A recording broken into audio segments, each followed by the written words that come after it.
why wait for Black Friday? Blink Friday starts now with up to 65% off Blink Smart Security. Check on your pets all season long with new Blink Mini 2K Plus plug-in cameras. See your gifts arrive in head-to-toe view with Blink Video Doorbell. Ready to use right out of the box. Just unwrap Blink and go. Pet setters to busy families. Blink Friday deals have your holidays covered. Tap the banner to save now. NBA fans, the race for the Emirates NBA Cup is on. Let the games begin. 30 teams will start, but only 8 will advance. Oh, he puts it in! And only one champion will capture the cup. Let's go! To finish first, they'll have to put the pedal to the metal. Who will capture the cup? Well, let's see what happens on the court. Basketball is back. It's the final week of Emirates NBA Cup Group Play on ESPN, NBC, Peacock, and Prime. It's the 77 WABC News Hour. Talking the news with Noam Laden. All the news you need to know with Joe Nolan, traffic, Justin Ellick, sports. And now, Talking the news with Noam. On 77 WABC. Yes, that's me. 5 o'clock. Good morning. It is Monday, November 24th. Your forecast from the 77 WABC Weather Center. Mix of sun and clouds today. The high 51. Tonight and overnight, partly cloudy, low 41. And Tuesday, we'll have clouds in the morning, rain in the afternoon, high 54. If you're walking out the door with us right now, 37 and clear in Peekskill up in Westchester County. It's 39 and clear in Clifton over in New Jersey. And it's 38 and clear right outside our Midtown studios. This is the Top 5 at 5. Everybody's still talking about the Mamdani meeting at the White House. A college basketball player shot at a party on Long Island. Imagine having scaffolding outside your building for decades. New York will celebrate some newly minted champion today that you probably never heard of. And a cat came back in New Jersey. It just wasn't the very next day.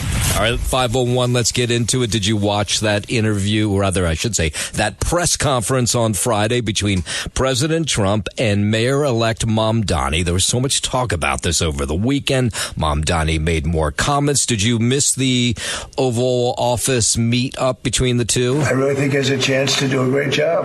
We're going to help him, but I really think he has a chance to do a great job. So that was President Trump after the meeting. I would feel very, very comfortable being in New York, and I think much more so after the meeting. President continued to heap praise on Mamdani. A really good, very productive meeting. We have one thing in common. We want this city of ours that we love to do very well.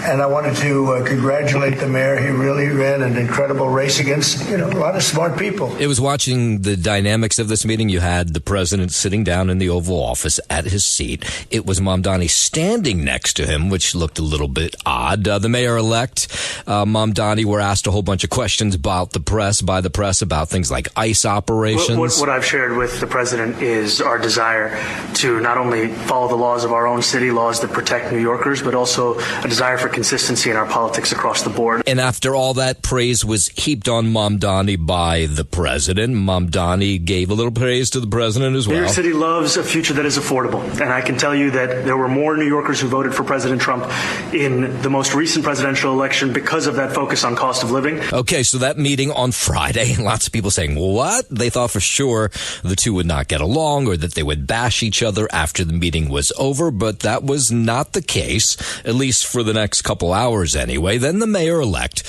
he showed up on the news shows over the weekend. He was on NBC's Meet the Press, where he said he's standing by his claim that President Trump is a fascist. Everything that I've said in the past, I continue to believe, and that's the thing that I think is important in our politics, is that we don't shy away from where we have disagreements, but we understand what it is that brings us to that table. Okay, so they asked him, is he a fascist? And he went back off that, even though they asked him in the White House the same thing, and the president patted him on the shoulder and said, you don't need to answer that question. But Mamdani says, look, if we can find places to agree, we will find places to agree, and where we disagree, we'll disagree. And that's something that I've said in the past, I say it today, and I think what I appreciated about the conversation that I had with the president was that we were not shy about the places of disagreement. And I found in the meeting that I had with the president a productive one, and a meeting that came back again and again to the central themes of the campaign that we ran: the cost of housing, the cost of childcare, the cost of groceries, the cost of utilities. It showed that this is an opportunity to now start to deliver so that people can do more than just aspire to struggle in New York City, but actually to be able to live there. All right. Well, it was amazing to watch. No doubt Sid will have a lot more to say about this coming up at 6 o'clock. 5:04.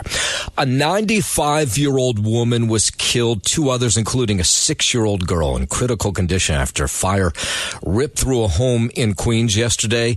This was on 202nd Street between 113th Avenue and Murdoch Avenues, right in South St. Albans. Janai Grant's grandmother, Joyce, she was killed in the fire. Grant wasn't home at the time, but her 6-year-old daughter was in the home along with Grant's mother. So now her grandmother has passed away. Her daughter's in critical condition, and her mother's in the hospital. My daughter is in critical condition in the ICU at Cohen's. My mother's in Franklin Hospital on tubes. I haven't even gone to see her yet because I've been dealing with my daughter. Yeah, neighbors said they heard a loud rumble coming from the home Sunday. Firefighters appeared to focus on the basement. This next-door neighbor says she heard that the boiler may have exploded. One of the firemen told my driver that it's the boiler. It was fried. No water was getting into it, so it exploded. Yeah, and we go back to Janai Grant, it's her grandmother, her mother, and her daughter, all caught up in this fire. And she says her grandmother, who she's now grieving for, was always the life of the party. I'll remember her always having that glass of wine with ice and spinning it around with her fingers and being the life of the party and dancing. But now she says she has to worry about her mother and her daughter helping them heal. I know I might not look sad, but I'm trying to hold it together. Like 3 of my family members are, it's a lot right now. And now fire marshals wouldn't tell us a whole lot, but they're trying to determine what caused the fire. Of course, as we know, we'll pass that on to you. 5:05. So sad to hear this story over the weekend that the granddaughter of former President John F. Kennedy revealed she has less than a year to live following a cancer diagnosis. Tatiana Schlossberg shared the news in a personal essay published in the New Yorker Saturday, writing she has acute myeloid leukemia with a rare mutation. The 35-year-old mother of 2 wrote in the essay, quote, "Maybe my brain is replaying my life now because I have a terminal diagnosis and all these memories will be lost." Schlossberg said doctors found the cancer hours after she gave birth to her second child in May 2024. She has spent most of her time since in treatment, receiving bone marrow transplants, chemotherapy, and blood transfusions. I'm Lisa Carton. Again, sort of hard to imagine how one family can endure so much tragedy. 5:06 out to Long Island, where a home health aide was working on Long Island, facing attempted murder charges now after police say she stabbed her elderly patient. 23-year-old Amanda Fraser is being held without bail after pleading not guilty. The New York Daily News reports on October 29th, Fraser was working as an overnight aide at 84-year-old Wendy Wilson's home in Massapequa when she plunged a knife into the woman while she slept. Prosecutors say Fraser held the knife in her for 16 minutes and told her to stop fighting it and just let go. Nassau County DA Ann Donnelly said when the woman didn't die, Fraser left and was arrested later that day. Wilson had been stabbed in the lung and was in the hospital for about 3 weeks. I'm Lisa Salvati. WABC News Time 5:09 out to New Jersey, where a man is in custody after police say he got stuck in the vehicle that he was trying to rob. Is there somebody in there? He's still in there. Police in Hamilton Township say they found the suspect Thursday night in the parking lot of a Longhorn Steakhouse. The 19-year-old man allegedly broke into the vehicle and shut the door, but then he couldn't get back out. The owner of the truck came out to find the suspect stuck inside. Get in, but you can't get out unless somebody let you out from the outside. I had to wind the windows down to get out. The vehicle had prior mechanical issues with the doors. Only the owner knew how to properly open the door. The alleged thief was taken into custody, now facing several charges. I'm Liz Radabali for 77 WABC News. Sounds like a real genius. 5:09. A woman who, as a child, stabbed her friend 19 times to appease the fictional Slender Man has been recaptured overnight. Morgan Geyser apparently cut off a monitoring bracelet, left a group home in Wisconsin. She was found Sunday night, early this morning our time, at a truck stop in Illinois, south of Chicago. She's back in custody at this hour. 5:10. Usha Vance's spokesperson making a rare statement over the weekend denying speculation that the second First Lady is divorcing her husband, Vice President J.D. Vance. Now, you might have heard these split rumors between Usha and J.D. began to swirl after she did not wear her wedding ring during a visit to Camp Lejeune, a military training facility in Jacksonville, North Carolina last week. She was dressed in a turtleneck dress, matching heels, but she was ringless when she made this appearance alongside First Lady Melania Trump. But over the weekend, her spokesman putting out a comment saying Usha is a mother of 3 young children who does a lot of dishes, gives lots of baths, and forgets sometimes to put her ring back on. Usha, who's 39, JD, who's 41, they tied the knot in 2014 after meeting at Yale Law School. 511. This might have come as a shock over the weekend, too. Congressman Marjorie Taylor Greene announcing that she's resigning from Congress. The Georgia Republican making her decision known Friday night in a video that was posted on social media. I have too much self-respect and dignity. I love my family way too much, and I do not want my sweet district to have to endure a hurtful and hateful primary against me by the president that we all fought for. Now, in her statement, in her video, Greene says she's always been committed to representing common Americans, but has recognized that nothing gets better for them no matter which way the political pendulum swings. Greene has become recently a frequent critic of President Trump, who recently called her a traitor over her stance on the Epstein files. No matter which way the political pendulum swings, Republican or Democrat, nothing ever gets better for the common American man or woman. I'll be resigning from office with my last day being January 5th, 2026.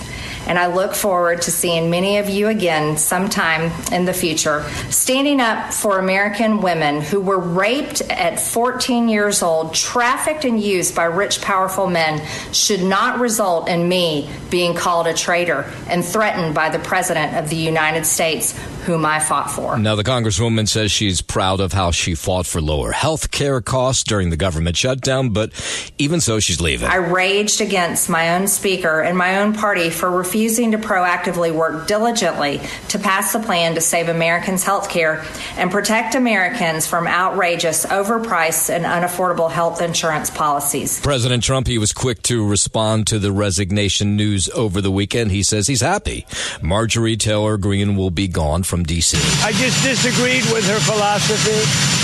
She started backing perhaps the worst Republican congressman in our history. And the president said the only reason she withdrew or is dropping out because she wouldn't have been able to win a primary. I said, go your own way. And once I left her, she resigned because she would never have survived a primary. But I think she's a nice person. Okay, thank you. January 5th is going to be her last day. 513, Treasury Secretary Scott Bessent says he's confident the U.S. won't enter a recession next year. He made this reassurance during an appearance on NBC's Meet the Press yesterday. I am very, very optimistic on 2026. We have set the table for a very strong, non-inflationary growth economy. He did, however, acknowledge that a certain sectors, such as housing, have felt pressure.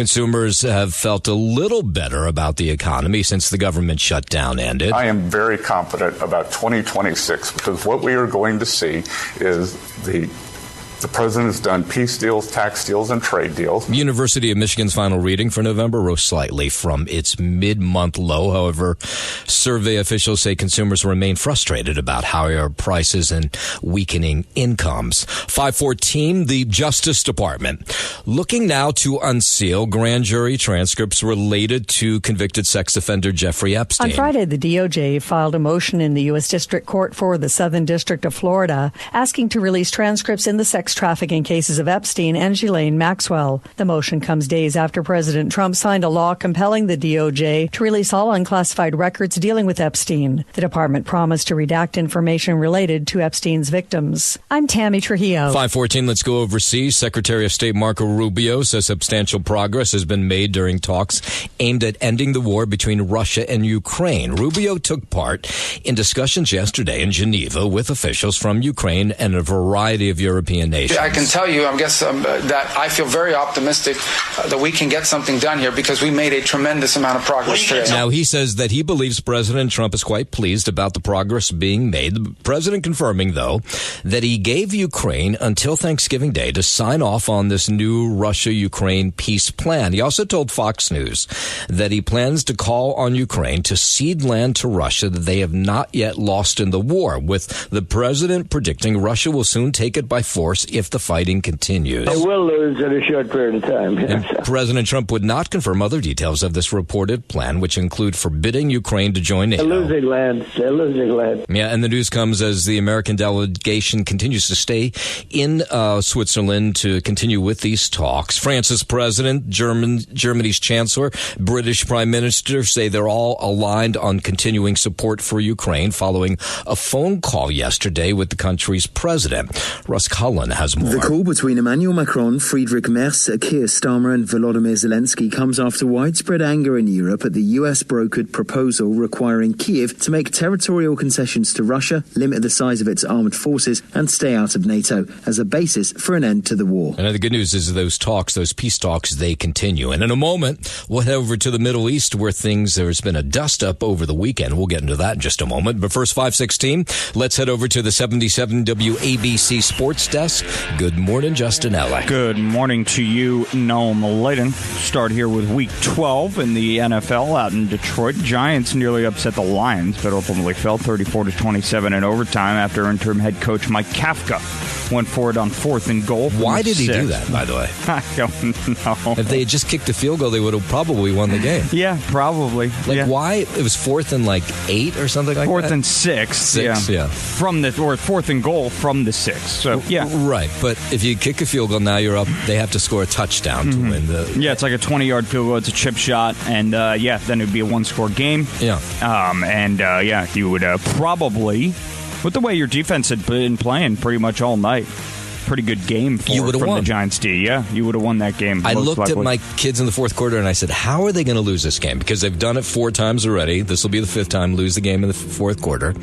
And sure enough, they didn't disappoint. Yeah, but it's part of their identity now as a team. You know, they lose these games that they're up in, late, and they really can't help themselves. It clearly doesn't matter, evidently, who is the head coach. They're going to lose these football games. It is their 6th straight game, their 6th straight loss, I should say, and 5th this season after leading in the fourth quarter. Oh, it's 6? Wow, I didn't realize it was 6 games, fourth quarter. 6 straight losses, 5 of which they've been leading in the fourth quarter. There we go. And I think that's the most of any team in the NFL, of course. Yeah. Mm-hmm. Yeah. So, it's unfortunate. But listen, you look at the grand scheme of the entire football game. You played the Detroit Lions tight. Yeah, but you lost. Yeah, you did lose. And they should have won that game. They really dominated them for the most part. Yeah. Of course they should have. Up next for the Giants, they'll play at New England next Monday night. In Baltimore, the Jets lost handily to the Ravens. The final score 23-10, dropping a 2-9. In the process, they led 7-3 at halftime, their first lead after 2 quarters since the season opener against Pittsburgh. The loss clinched New York's 10th straight losing season. Up next for the Jets, they'll host Atlanta come Sunday. Tonight, Monday Night Football, wrapping out Week 12 here, 8:15 p.m. kickoff. It'll be the 6-5 Carolina Panthers at the 7-4 San Francisco 49ers. Niners, they're 7-point home favorites. Head to the hardwood in Toronto. Yeah, Eagles clinched the NFC East yesterday. You know the answer to that, no? No, they didn't. Oh, they did not? Okay. No, they decided. I missed that. They decided the game was over before halftime, and they didn't want to score any more points, and that's their own choice. They made their own decision in that regard. They decided, listen, we're going to take our foot off the gas here, and we're going to rest the rest of this game. So they lost, is what you're saying, to the Cowboys. Yeah, they lost 24-21. Okay. Game-winning field goal from Brandon Aubrey. By the way, you could push back and say the Giants are now the first team to be eliminated from playoff contention yesterday when they lost. So Did you know that? They were. You're right about first that. First team in the NFL to be eliminated from playoff contention. You're right. Okay, so I could come back with that. Yeah, both the Jets and the Giants now are out of playoff contention. Yep. Okay, fine. Maybe next time I'll do that. And on the ice, by the way, the Nets lost 119-109 to the Raptors. They will tip off with the Knicks tonight. Crosstown rival matchup tonight, 7:30 p.m. tip-off in Brooklyn. And out in Elmont, Bo Horvath kept the Islanders alive in the third round of a shootout, and Kyle Palmieri scored in the fourth to back David Rittich, and the Islanders 1-0 victory over the Seattle Kraken. Tonight, 2 hockey games to look forward to, and 7 p.m. puck drops. The Devils will host the Detroit Red Wings, and the Rangers, they'll welcome in the St. Louis Blues. That is your Sports Noam, and I'm Justin Ellick on 77 WABC. WABC News Time 521. Israel says its warplanes took out a senior Hezbollah leader in a weekend airstrike in Lebanon. A spokesperson for Prime Minister Benjamin Netanyahu's office confirmed the deadly airstrike yesterday. The IDF attacked the Hezbollah chief of staff in the heart of Beirut, who led the strengthening and arming of the terrorist organization. According to the Lebanese Health Ministry, 5 people killed, more than 2 dozen injured in that attack. Israel has warned it'll step up military action in Lebanon, in Gaza, unless there's more progress on disarmament under the U.S.-led ceasefire agreement. So Hamas now calling for the U.S. to intervene after Israeli warplanes attacked a series of targets in Gaza. Israeli military officials said Saturday airstrikes in Gaza were in response to what it called a blatant violation of the ceasefire agreement. Authorities in Gaza say 24 Palestinians were killed and dozens more were wounded. Israel also announced strikes Saturday on several Hezbollah launchers in central and southern Lebanon. I'm Scott Carr in Washington. 522, let's bring it back home. A court filing unsealed alleges that Meta platforms tolerated content connected to sex trafficking. In a lawsuit against 4 social media companies, Instagram's former head of safety and well-being testified the company had a 17-time strike policy for accounts that reportedly engaged in the trafficking of humans for sex. A plaintiff's brief filed in the Northern District of California alleges that Meta was aware of serious dangers on its platform and engaged in a wide pattern of deceit to downplay risks to younger users. The brief states that Meta knew millions of adult strangers were contacting minors on its sites, that its products added to mental health issues in teens, and that dangerous content was often detected but rarely removed. I'm Tammy Trujillo. An analysis done by Realtor.com shows 10 cities across the South and Northeast have experienced an increase in home value as of late. The report follows an analysis by Zillow indicating over half of homes in the U.S. lost value in the past year. That marks the highest number of properties to depreciate in over a decade. The 10 cities with increasing home values include Knoxville, Tennessee, Fayetteville, Arkansas, Charleston, South Carolina, Scranton, Pennsylvania, Syracuse, New York, Portland, Maine, Rochester, New York, New Haven, Connecticut, Charlotte, North Carolina, and Chattanooga, Tennessee. I'm Lisa Carton. 524, let's go down to Florida. University of South Florida police charging 2 men now who allegedly disrupted a Muslim student prayer group last week. They've charged the 2 now with hate crimes. You're going to burn in hell. You need to repent. You need to get saved and set free. Jesus Christ is coming soon. 40-year-old Christopher Sychak and 49-year-old Richard Penskowski are accused of disturbing a religious assembly, which is illegal under Florida law. Members of the Muslim Student Association say the men got into their faces during this prayer meeting, waving pork while denouncing their Muslim faith. This is a frightening time to be a Muslim in Florida. Simply practicing our faith made us a target. Student Abir Tahir says they feared the men might be armed or looking to commit some sort of violence. They walked close to our heads while we entered the bowing position, so close that we genuinely had a fear that they were going to stomp on our heads. Yeah, these men, the group, they call themselves the Official Street Preachers, live streamed the confrontation. They say it's protected speech. 525. A hearing this week in Congress, I should say last week in Congress, was looking at whether states should be allowed to make their own rules when it comes to either going forward an hour or falling back an hour each year during daylight saving time. In New Jersey, they're trying to push the end to daylight or the end to moving the clocks. Just leave the clocks as they are. And so now there's going to be a hearing to decide whether the states have the right to do that on their own. The evidence is overwhelming and compelling that it's not good for us to be changing back and forth. That's California Congressman Jay Jay Obernolte, who says that voters in his state overwhelmingly passed a plan to stay on daylight savings time. That was back in 2018, but he says it requires permission from Congress. And there's a hang-up on Capitol Hill over whether it's better to be darker earlier or darker later in the day. I mean, I can tell you this time of year just stinks, right? It's dark so damn early. It's not good for our sleep cycles. No. It's not good for our productivity. It's not good for traffic accidents. Yeah, so he says, and so does New Jersey, by the way, that states should be allowed to stay on daylight saving time if they want. They shouldn't have to follow what they say in D.C. You will see the wholesale adoption of that if we give states that option. Yeah, I think he's right about that. 526. 20% of adults 18 to 29 agree violence can be justified sometimes to stop harmful speech. That's the finding in a Florida State University poll that was taken after Charlie Kirk's assassination. 31% of young liberals believe that it would be appropriate to employ violence to prevent the so-called harmful speech. That's researcher Ryan Owens, who partially blames progressive politics being taught into kindergarten through 12th grade and believes increased civic education could be a game changer. The study also found nearly 60% believe some speech can be as damaging as physical violence. There's more from that FSU researcher Ryan Owens. There's something percolating, I think, in progressive politics and maybe what we're teaching in K-12. We have a poor civic health right now. There's no question about it. But thankfully, we have seen from the data that the prescription for this could be increased civic training and education. It's the 77 WABC News Hour. Talking the news with Noam Laden. All the news you need to know with Joe Nolan, traffic, Justin Ellick, sports. And now, Talking the news with Noam on 77 WABC. Yes, that's me. Good morning. It is Monday, November 24th. Your forecast from the 77 WABC Weather Center. Mix of sun and clouds today, the high 51.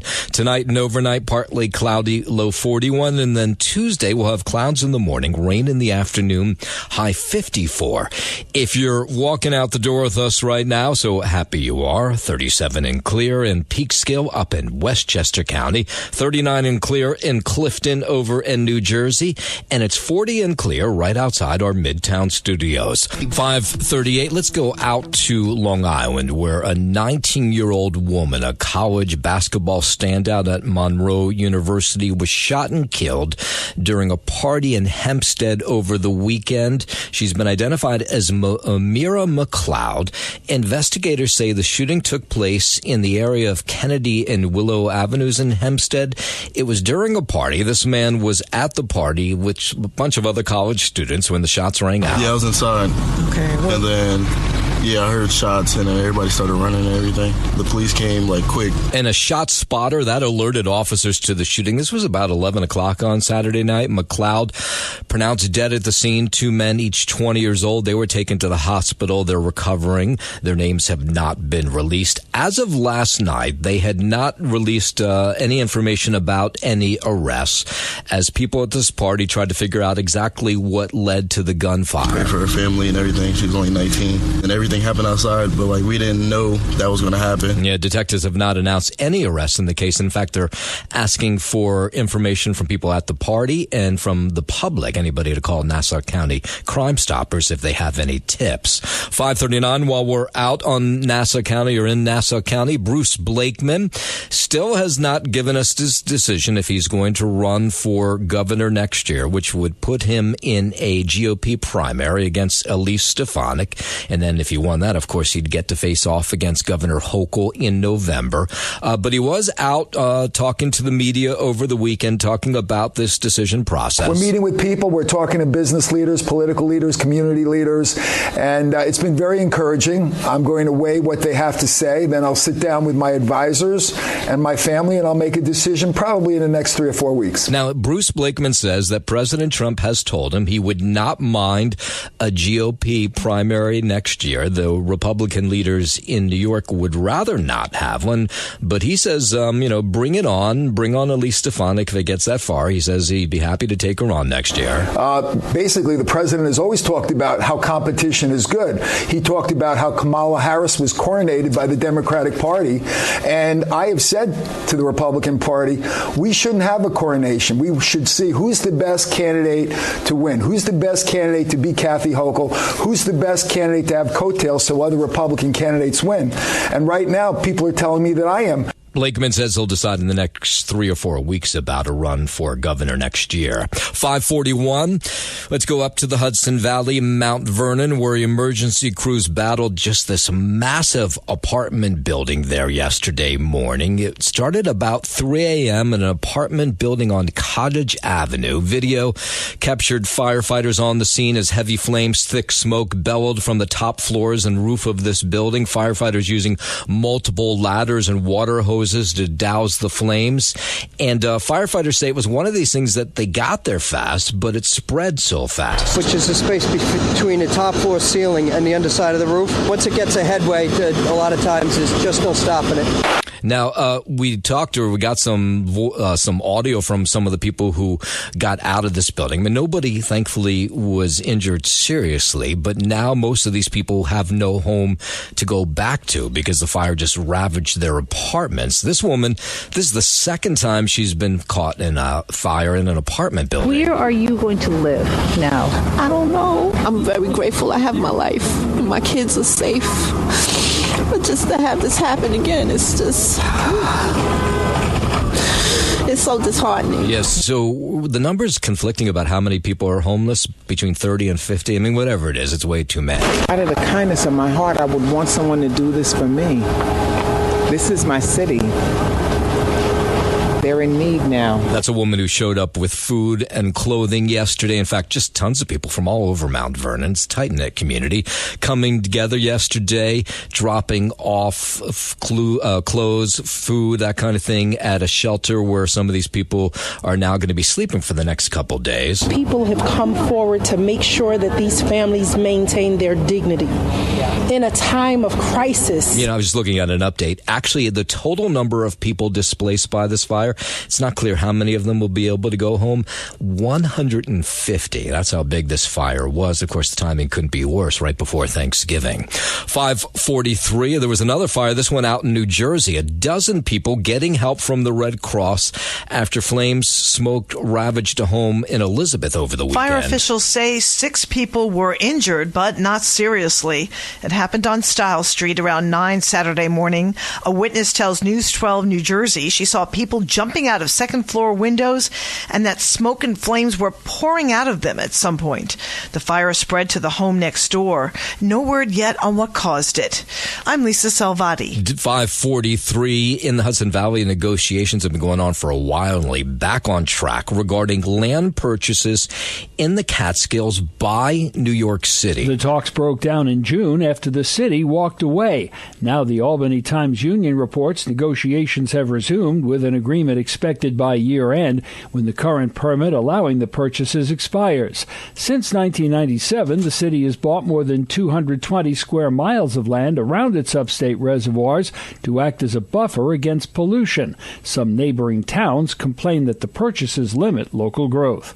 I'm Larry Kofsky, NBC News Radio. Let's go over to the Bronx, where police really need your help identifying this creep who attacked a Bronx MTA bus driver on Friday. That was corner of 3rd Avenue and East 163rd Street. Thank God these buses all have cameras now, so it caught this attack. The 42-year-old bus driver, he was operating a BX-15 bus when a man got on, started arguing with him, then punched the driver. He then took off on a bicycle, last seen wearing a black hoodie with a large Nike Air lettering on it. People who were on the bus nearby say, enough of this. Why do people keep attacking bus drivers? Look at the world we live in today. So it's just... I don't know what's wrong with people these days. I mean, you can take a look at this creep by heading on over to WABCRadio.com. Of course, if you recognize him, you need to turn him in. In a moment, we'll go to Lower Manhattan, where there is going to be a large celebration this morning that people will be like, what the hell's going on? We'll get into that story in just a moment. But first, 5:45, let's head over to the 77 WABC Sports Desk, and here's Justin Ellick. Thank you, Noam Layden. Start out here in Detroit. The Giants nearly upset the Lions, but ultimately fell 34-27 in overtime after interim head coach Mike Kafka went for it on 4th and goal from the 6th with his slumping team leading by 3 points instead of kicking a short field goal that would have forced Detroit to score a touchdown, and the Lions took advantage. With 28 seconds left, Jake Bates kicked a career-long 59-yard field goal that matched the franchise record and sent the game to overtime. New York had a chance to extend the game in OT, but turned it over on downs at the Detroit 31 when Aiden Hutchinson sacked Jameis Winston. Winston was 18 of 36 for 366 yards, becoming the first to throw for at least 300 yards against Detroit this season, with 2 touchdowns and an interception. New York lost their 6th straight game and 5th this season after leading in the 4th quarter. Up next for the Giants, they'll play at New England next Monday night. In Baltimore, the Jets lost handedly to the Ravens. The final score 23-10, dropping a 2-9 in the process. They led 7-3 at halftime, their first lead after 2 quarters since the season opener against Pittsburgh. The loss clinched New York's 10th straight losing a season. For that matter, the Giants are out of playoff contention as well. Up next for the Jets, they'll host Atlanta come Sunday. Tonight, Monday Night Football wrapping out Week 12 action across the NFL, 8:15 p.m. kickoff. It's the 6-5 Carolina Panthers at the 7-4 San Francisco 49ers. Niners there 7-point home favorites. Head to the Hardwood in Toronto. The Nets lost 119-109 to the Raptors. Brooklyn's Tyrese Martin scored a season-high 26. Michael Porter Jr. had 25. And then Noah Clowney added 22. Nick Claxton had 10 points and 11 rebounds for the Nets. Claxton had his first career triple-double on Friday night in a win at Boston. Up next for Brooklyn, they'll host their crosstown rival Knicks tonight for a 7:30 p.m. tip-off. Head to the ice in Elmont. Bo Horvat kept New York alive in the 3rd round of a shootout, and Kyle Palmieri scored in the 4th to back David Rittich in the Islanders' 1-0 victory over the Seattle Kraken. Up next for the Isles, they'll host the Boston Bruins come Wednesday night, and 2 hockey games to look forward to tonight and 2 7 p.m. puck drops. Devils will host the Detroit Red Wings, and the Rangers will welcome in the St. Louis Blues. That is your Sports Noam, and I'm Justin Ellick on 77 WABC. WABC News Time 5:49. New York City finally has a championship team. Later today, we're going to honor Gotham Football Club. The club got a goal from Rose Lavelle in the 80th minute over the weekend to beat the Washington Spirit for its 2nd league championship in 3 years. So later this morning, Mayor Adams announced there'll be a procession around City Hall, followed by a ceremony with the players and the coaches. He also had City Hall and other buildings lit up blue in their honor last night. Here's members of Gotham Football Club who can't wait to party with their fans. It's going to be so exciting, I think, not only for us to just be able to celebrate this championship, but also to be able to thank the fans for following along the whole season. Yeah, so if the Giants can't do it, the Jets can't do it, no other team could do it. I guess we have to rely on Gotham FC. The celebration starts 10 a.m. this morning, and of course it's going to be beautiful out. It's a perfect day for a party. I'm really excited to have our fans there and have people celebrating us, and then be able to, celebrate with them. Parade will begin at Barclay Street and Broadway in Lower Manhattan, head north roughly 4 blocks to Chamber Streets for the Keys to the City ceremony outside City Hall. Gotham FC represents both New York and New Jersey. They play their home games, actually, at Sports Illustrated Stadium over in Harrison. That's right outside Newark in New Jersey. And there's a lot of fans. They can't wait to celebrate today, too. They built up so much on their momentum, winning the championship a couple of years ago, and then coming back this year is going to be another star on their shirt. Right. Congratulations to Gotham FC. 5:50. Imagine living in a building where you have scaffolding outside for decades and nobody can figure out what exactly is going on. So there was this one building on the Upper West Side.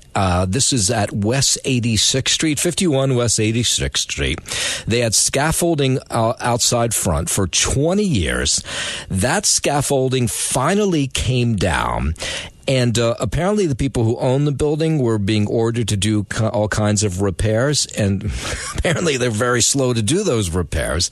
But finally they got through all the notices. So 20 years. Imagine living in this building. 20 years, every time you walk inside and outside, you have to go through scaffolding. Well, now it's down, and people can't get used to the fact they don't have scaffolding outside their building anymore. Oh, happy day. It's amazing. All of us are just astonished every time we leave the building. It's absolutely beautiful. Now, it went up in 2006, and nobody could ever remember the repairs being done. So the scaffolding was done, but they never saw the repairs being done. So they always questioned what was going on. We won the Sheddy Award for the longest shed up in New York City. Yes, so Weinraub Management had been making progress on these repairs. Apparently, now most of these repairs are done, but there's some other litigation going on. Either way, the scaffolding's down. So over the weekend, they celebrated with some local lawmakers who helped them get it done. I've never been to a shed taking down ceremony. And I have to say, it's an example of community leadership, tenacity, and everything that you can think of that's grit for the Upper West Side. This shed was up for 3 mayors, 2 popes, and the entire Taylor Swift era. All right. Good thing is scaffolding is down this morning. Have you noticed that it is hard to find Italian-made pasta if you're somebody who goes for the stuff that's actually made in Italy? You may see that people are hoarding this. And it's because there's this ongoing U.S. government probe that accuses 13 Italian companies of selling their products below U.S. market prices, thereby undercutting American pasta makers. So as a result, the U.S. Commerce Department is proposing a new 92% anti-dumping duty that could begin come January. So people who love Italian pasta, they don't even understand all the economics of that, but they do understand that they might not be able to get their hands on boxes of Italian pasta come January. So people have been hoarding this thing. So if you go into your favorite shop to find your favorite Italian pasta, it may not be there. We sell a lot of pasta.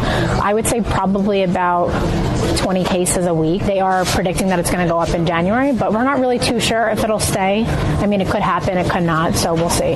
It is a crazy jump, though. Now, there is some thought that these Italian pasta makers would stop sending stuff here with that high duty on it. A White House spokesperson saying over the weekend that the anti-dumping duty is a proposal at this point. It's not firm, but customers are worried, those people who love their Italian pasta, so they're saying if they can afford to, they're buying lots of boxes when they show up at the store. For me, I like the fresh pasta, which means in an Italian store, but it would be baked, made here. Okay, well then you'd be okay. 554, a New Jersey family, reunited with their cat a decade after she went missing in New Jersey. Sean Harberlaw says they adopted Asa from her sister from an animal rescue in Jersey City.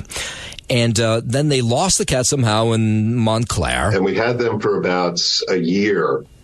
And then one terrible night, we have a second floor window that the screen was a little broken, and Asa got out. So the cat got away. Sean and his wife and their 3 sons searched for a long time, but no luck. Another family recently found Asa, brought her to an animal shelter. She had been microchipped, which you always want to do if you have a loved pet.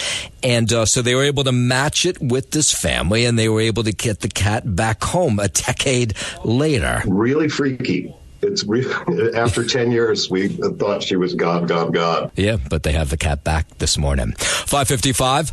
The holidays have arrived here in the big city, but not everybody is ready for the rush in Midtown, especially along Fifth Avenue. I've noticed already the crowds are out. I mean, the tree's not even lit yet, but the sidewalks are just teeming with people already, especially ahead of the Thanksgiving holiday. And New Yorkers, depends on who you are. Like if you work at NBC or some of those buildings right around Rockefeller Center, you're probably not jazzed about Christmas season. Maybe for the first 24 hours. hours or so. But after that... I'm not. I work right here, and I'm not ready. It's a little hectic. Yes, I'm kind of excited that I'm working right here, that I get to go see it. It's every year. You live in the city, you work in the city long enough. It's just part of the cycle, so you just deal with it. I look forward to it every year. All right, there's one guy who's optimistic. It's not even Thanksgiving yet, but Macy's Bloomingdale's have unveiled their holiday window displays. Rockefeller Center, the ice skating rink is open, so the crowds are already there, so you got to get used to it. Sats and the tree. The tree. Just all of Fifth Avenue. And every season is just so different. The Thanksgiving parade, Christmas season, Times Square, marathons, everything is just so festive and done well. We do it right here. Yeah, that is true. That's why people come to New York City. There's nothing better than a New York City Christmas. But I have noticed as well, my crosstown commute, I usually go down 51st Street, which is right by the Rockefeller Center Christmas tree. It is no longer an easy commute anymore because the crowds are out. It'll only, of course, get more intense when the Christmas tree is lit on December 3rd. Thanks for listening to the News Hour with Noam Laden. You can hear the News Hour with Noam Laden weekday mornings at 5 on 77 WABC. If you like the podcast, share it with your friends and listen anytime at WABCRadio.com and download the WABC Radio app. Hit that subscribe button on all major podcast platforms. Plus, follow WABC on social on Instagram, TikTok, Facebook, and X. See you next time for a new episode, so you never have to wonder. What the heck is going on here?